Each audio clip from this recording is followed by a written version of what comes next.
Across America and the world, in the depths of forests, is an elusive man-like creature. Bigfoot, Sasquatch. Thousands of reports, photos, and videos pour in each year of Bigfoot encounters from all 49 continental states and Canada. We're talking about a living, breathing population. There has to be a minimum of 4,000 animals roaming North America. And public interest is only increasing. It's very mainstream. It's cool to be into Bigfoot. Bigfoot fervor is at a fever pitch in this country. But what exactly are these mysterious creatures that have caught so much attention? What does science have to say about them? And why are many so sure they exist? We've set out to find the truth in Chasing Bigfoot. The rise of Bigfoot began long ago, when the creature made its first appearance in Native American art and lore, and has since escalated into a cultural phenomenon.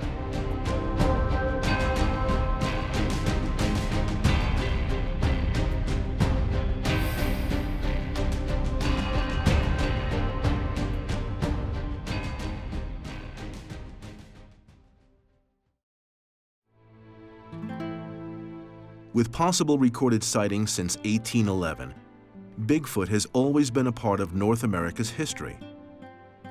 John Pickering is an experienced Bigfoot investigator and member of the Olympic Project.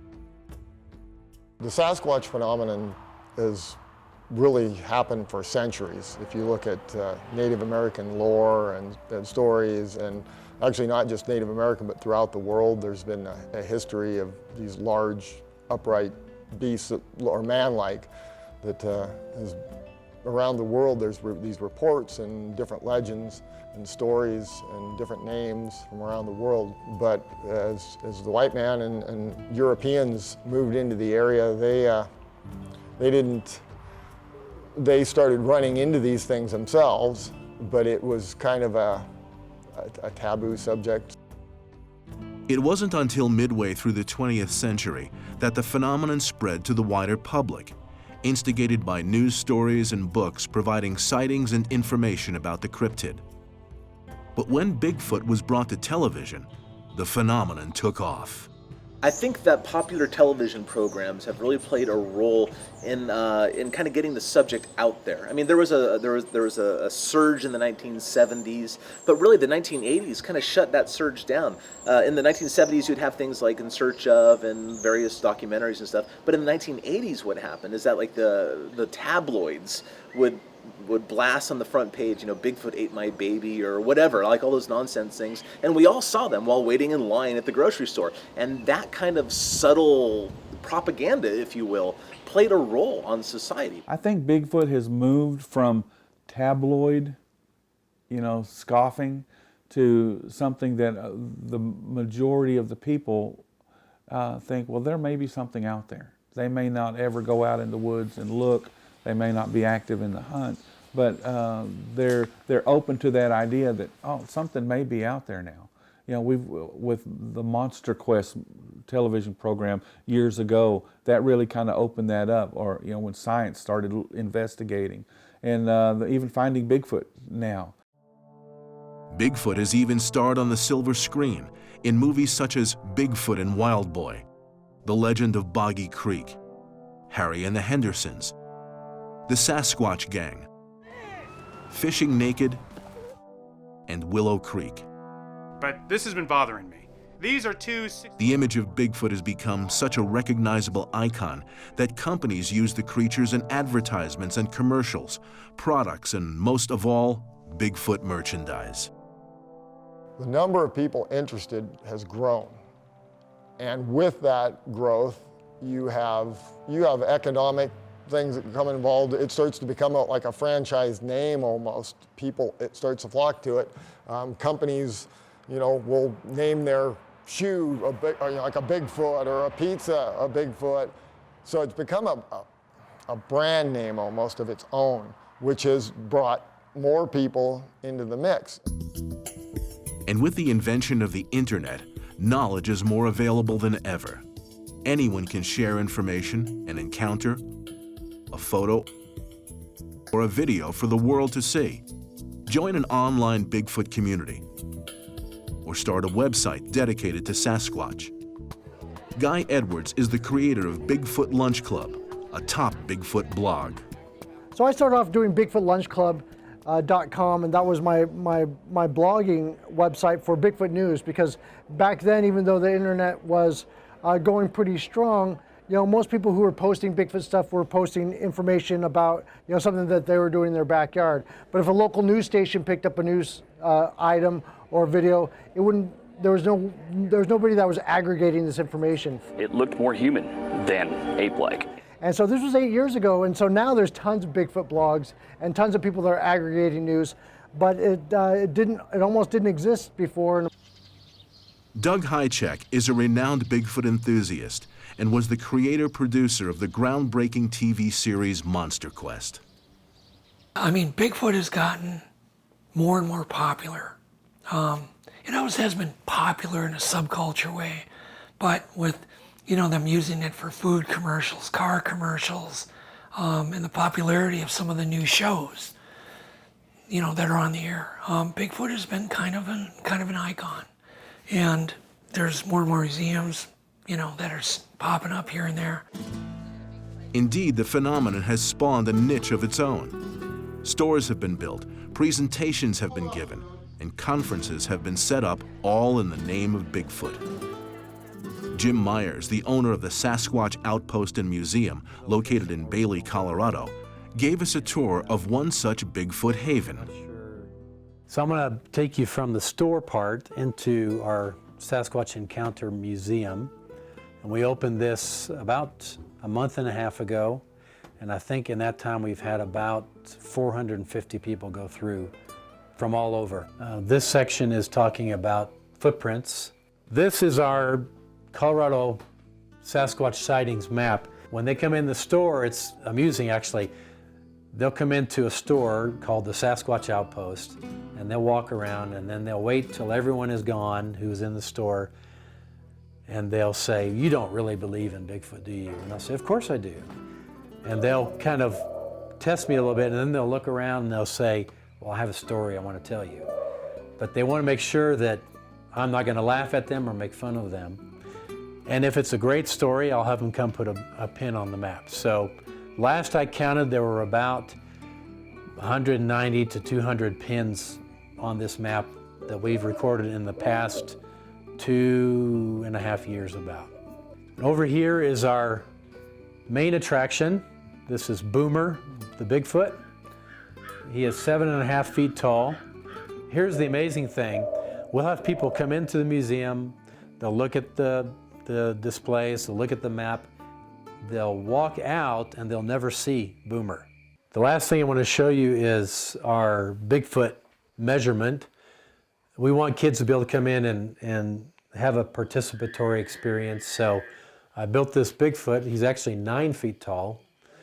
And kids love to come and measure themselves against Bigfoot and have their picture taken. But it gives them a little bit of a feel of how they would measure up if they were standing in the woods and a Bigfoot was behind them. And it would be intimidating, to say the least. Michael Johnson is a co-founder of the Sasquatch Investigations of the Rockies, or SIR, and the Bigfoot, Yowie, and Yeti store in Denver, Colorado. A lot of people come into our store here and they're looking for answers. Some people are looking for answers, some people know somebody that's looking for answers, and this is a good place to come for that. I mean, some people come in here and they're in here for 2-3 hours. And they want to know about everything and why it's in here. Snuffy DeStefano is a professional artist specializing in Bigfoot chainsaw carvings. So I've now been carving Sasquatches for about 5 of the 10 years I've been carving, and I've carved more Sasquatches than bears. And most carvers, they make their living off carving bears. I make a living off carving Sasquatches now. It's pretty amazing. DeStefano sells his carvings at the Ohio Bigfoot Conference, an event that has grown to hold over 2,000 attendees at the Salt Fork State Park Lodge in the foothills of the Appalachian Mountains. Just in terms of the popularity, when you go to some of these events, these conferences, and you see just the sheer madhouse crowd of people that are all interested in this subject, you could see why. If you live long enough, you've seen things that you can't explain. And I think probably like a lot of people had this phenomenon, but until you have TV and the internet, everybody can't communicate about it because most of us just put it in the back of the minds and it disappears from their reality because it isn't something, it's almost like this event that happened maybe twice or three times, it doesn't keep happening and there's really no point in talking because most people aren't even gonna believe you. But then when you have other people that it happened to, then you can get together and talk about it and have a group that, is like it's almost like an Alcoholics Anonymous. So you get more people that it's becoming quite a hobby out looking for any evidence, and then there's a lot more activities where public expeditions and symposiums and group gatherings, so it's becoming also a social affair more than just a research affair. And along with the rise of Bigfoot in American culture, so too has the number of sightings skyrocketed. I think what's happening is you're getting more sightings because now Bigfoot's mainstream, it's a popular subject. 25 years ago, if you said you saw a Bigfoot, you wouldn't even tell your own family because they'd laugh at you about it. Now, if you had a Bigfoot sighting, it's almost celebrity status now. I mean, nowadays, a lot of these witnesses come forth, they have sightings, they get on a few TV shows, and before you know, when they're seen in public, everyone wants to get their autograph and things like that. I also think the number of Bigfoot sightings is increasing, and I can't explain why. One reason is more people are in the woods looking, but I think it could be attributed to the fact that Bigfoot are showing themselves more to people than they used to, and why I couldn't explain. From the many people who have become interested, a few have emerged as leaders in Bigfoot research. People with scientific minds who take the subject seriously. You had a taxidermist named Bob Titmus who did a lot of tracking and a lot of casted numerous trackways. And you had some other early pioneers of the research field that kind of followed what was going on and started paying attention to other areas in the world. John Green from Canada really started compiling information, probably one of the biggest databases there is of sightings and track finds. In John Green, Rene Dahinden, and Grover Kranz's lifetime, and probably that of Peter Byrne as well, they're known as the four horsemen of the world of Sasquatch. Not one of them saw a Sasquatch in their entire lives, nor has the discovery been made in their lifetime. Peter Byrne's the only one that's still alive, and he might be lucky, who knows, it's hard to tell. Now because of the popularity of the subject, there's a huge influence of newer people that are interested and investigating and looking for evidence. And there's a lot of them that are what you would call an armchair researcher. The way I look at it, there's probably 5,000 or 6,000 fairly serious researchers, and that's a guess, but 5,000 or 6,000 fairly serious researchers in the world. A lot of those researchers are pretty much armchair researchers that do their research from the computer and don't get out a whole lot, and then there's probably a smaller number that actually get out in the field and do the research hands-on. With the growing number of Bigfoot researchers and enthusiasts, a kind of competition has emerged. I say it's a hominid or something like that, and someone else says, no, it's the aliens put them here to watch humans or doing something like that. Naturally, you disagree. And some people take that to a little more aggressive attitude, and especially with the advent of like the internet and so much is done on Facebook and other social media, It's really easy to say, you're a liar, you're an idiot when you're not face to face with somebody. And there's also a certain kind of faction or attitude out there of it's like, okay, we want to prove this is real or find evidence and proof. So there's a competition to try to one up the other group or the other people of, look, I'm the one that found this, or I'm the one that's proved this. Then you start bringing money into the mix. And when money comes into the mix, then you have a motivation for people to try to fake things or get attention. But when you start dealing with commercial things, it becomes a big money item. And then it drives some people to say, look, hey, if I can prove this is real, I'm on easy street. I'll make all kinds of money. I'll be on the Tonight Show. I'll be famous. When it comes to hoaxing, I have an opinion. I think that people get a kick out of it.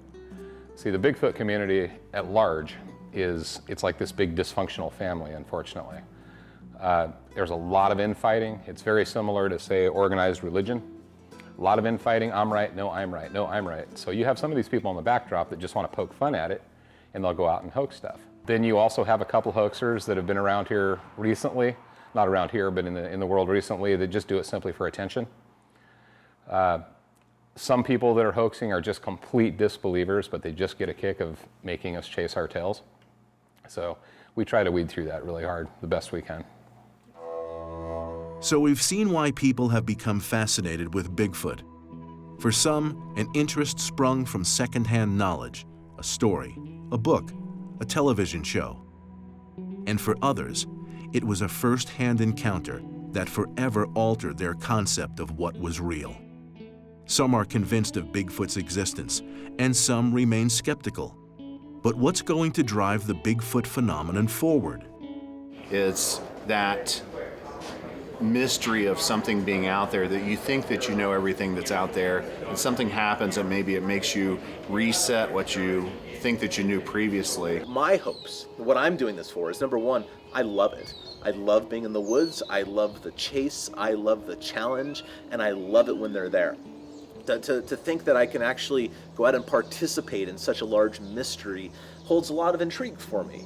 That's why I've been doing this for over 20 years. My personal motivation for this is it's a club that you're in, that you get to see and experience things that very few people do, which is both good and bad, because you have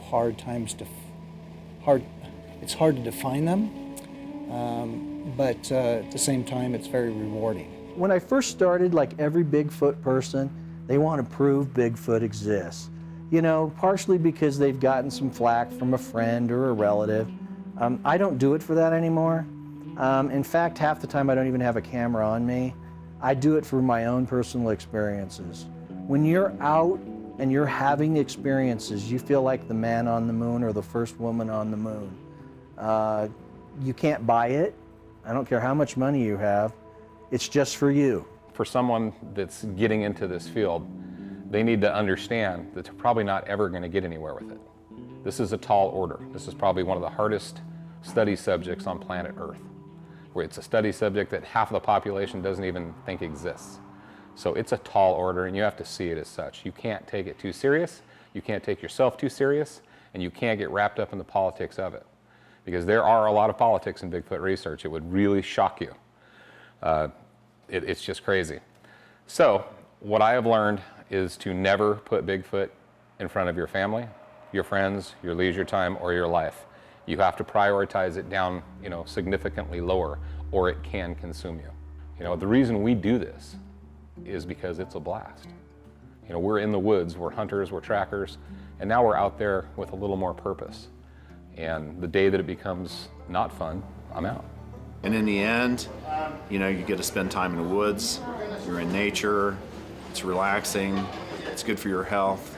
Bigfoot can lead to a lot of other things, becoming a botanist, becoming an expert into backyard birds, or even a fisherman, but it gets you back in the woods and to appreciate our outdoors. And to me, Bigfoot is that tool that you can use to get the youth of today to come out in the woods and see what's happening.